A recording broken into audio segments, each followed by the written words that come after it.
Hi, welcome to P226's channel.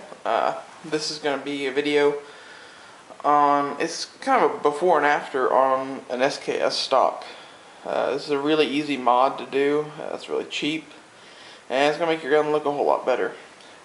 I'm probably going to do a little snippet of video for each phase in this. This is the before. I'm going to kind of run the stock by you so you can get a good view of what we're dealing with before. Okay, and this is the main reason I'm doing this stock right here. Got somebody laid it out in the sun and just bubbled up all the finish, which happens with this lacquer on the stocks.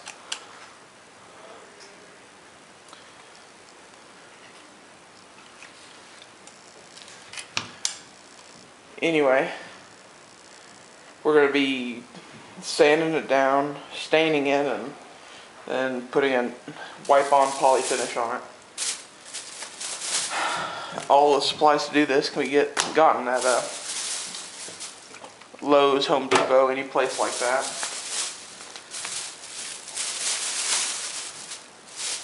And are actually fairly cheap. I mean, I got all of this for about 40 bucks, and this isn't even really necessary. If you have some old t-shirts, you can use them. This is like a t-shirt type material. It's just made as wiping cloths. It was like $2 for this, and it's a 10-pack. So if you don't want to ruin a t-shirt, $2. Okay, we got a brush for the stain. The stain itself, which I went with a golden oak. I also got a red mahogany. I don't know which one I'm really going to use yet. You guys will see in later videos. I definitely want to do a Mosin on this eventually. I might do a video on that later. And basically, the next thing you're going to see is post sanding the rifle, which I'm probably going to do the 80 grit, then show you, and then do the finer grades, and then show you. Because there's not really going to be a big difference between 220 and 600. It's just my own weirdness that I want to do the extra step. So I'll see you guys here in a little bit. Here in a minute. Can't talk today. Okay, this is the first check-in. This is 80 grit sandpaper. That's all that's been done to it. I actually think it looks considerably better already.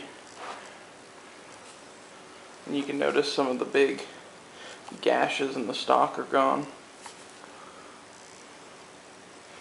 And all of that marking from being out in the heat is gone. Just a nice even finish. Next step is going to be 220 and 600 grit sandpaper. And then I'll do another little snippet showing you what it looks like after that. Sorry I can't film while I'm doing this. It's just this would be like probably a 2-hour video if I filmed the whole thing.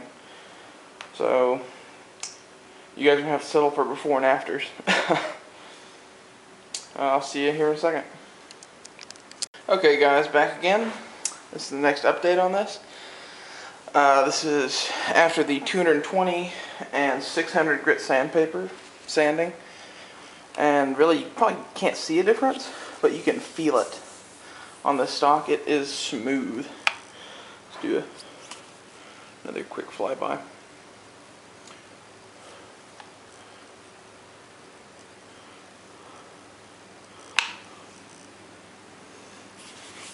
I have to say, really, if I wanted to just stop right here and maybe put on the wipe-on poly, I could probably just do that and save myself the money for the stain. I think I am going to go ahead and prep it, stain it, and then do the wipe-on poly. I still can't decide what color to do. Oh, and by the way, I know I'm going to get a question on this. I am taking this apart to sand it. It's just easiest for me to show it to you all put together. I mean, if you notice, The butt plate's still off. Okay, it's just easiest to show this as a rifle as opposed to a bunch of parts. Golden oak or red mahogany. I don't know which way to go. Well, I guess you'll see here in just a second. See you guys in a minute.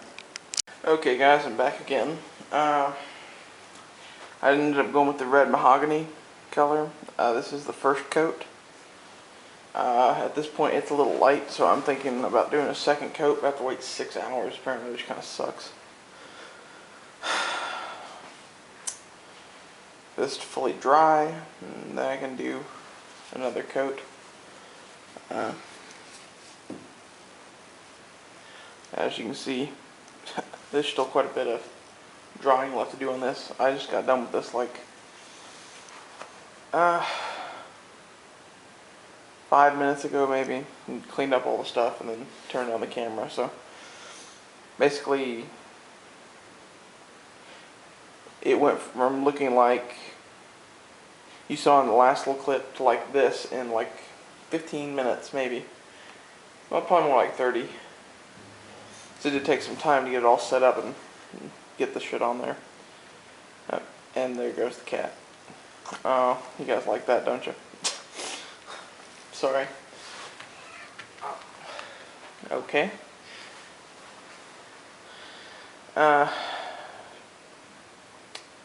So far, I'm impressed with the color. It's not quite as red as I was wanting, but it does look like a gun stock now instead of a, I don't know, something a 3-year-old painted in kindergarten. The way it did when I started out. As you can see, all the nicks are gone out of it. Overall, I'm very impressed with how easy this is. I was expecting it to be a little harder.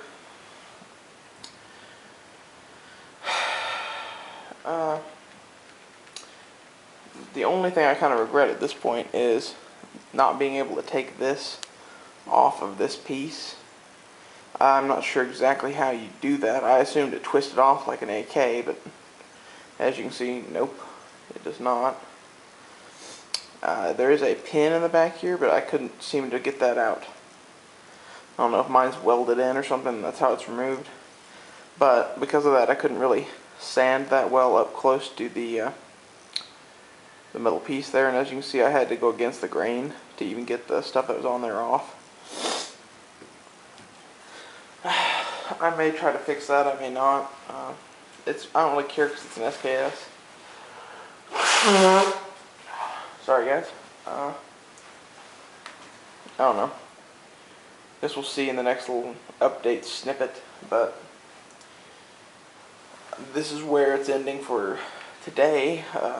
It's 8 hours before I can really do anything else to it, which kind of blows and almost makes me think one coat might be enough.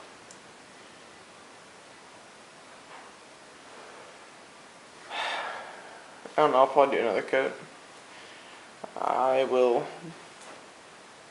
do an update video after that if I do it. And if I don't, the next thing you'll see will be Minwax Wipe on Poly.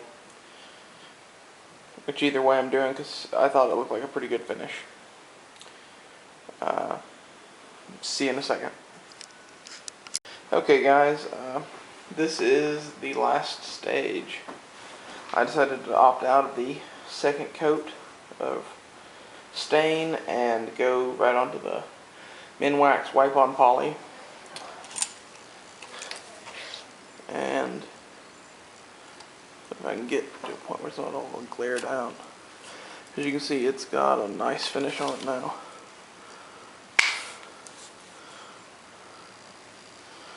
It is just about the color I was looking for. Really kind of a gun stock color. The only really suggestions I have for you if you're going to try this yourself are definitely keep sanding with the grain and learn how to take that top cover off.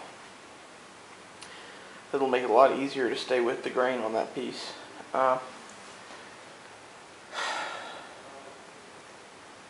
I bought this rifle at a gun show for 200 bucks, and as you can see from the start of the video, there's a reason for that. The stock looked like crap. The stock on this rifle now looks so good, I think I'm going to get people going, you paid what for that? It is a unbelievably nice shape for the price I paid. All the metal is still good on the gun, so the only thing I had to fix was the stock. That's the thing with these SKSs. If you can get one where the metal's good and the stock is crap, you can get a really great deal on a rifle that should sell for a lot more money. I keep hearing from guys on Never Enough Ammo's blog TV that they just can't find SKSs. I think you guys are not going to gun shows. I've been to gun shows in 3 states in the past couple weeks. Every one of them had ass loads of SKSs in the $300 range. Okay? And several in the $200 range. Okay, the lowest priced one I saw other than this was one that was marked at $275. This one was marked at $250, and I went up to the guy and said, would you take any less for sorry, would you take any less than that? And the guy said, I'll knock 20 bucks off. I was like, well, I only have 200 bucks. I'm looking to get a rifle. Just wondering if you'd do that. And the guy just said, yeah, sure. And you guys have to work with them a little bit, work them down. No dealer ever puts what he's willing to take on the price of his guns. Some of the guys who do new guns, it's kind of a different deal, but used guns are always highly flexible in price. Always. Just the way it is. I'm probably going to make a video in the near future on buying at gun shows. And just buying used guns in general. Some tips and tricks. Look forward to that, and I'll see you later. And have a nice night, and don't forget to thumbs up the video. I almost forgot. See ya.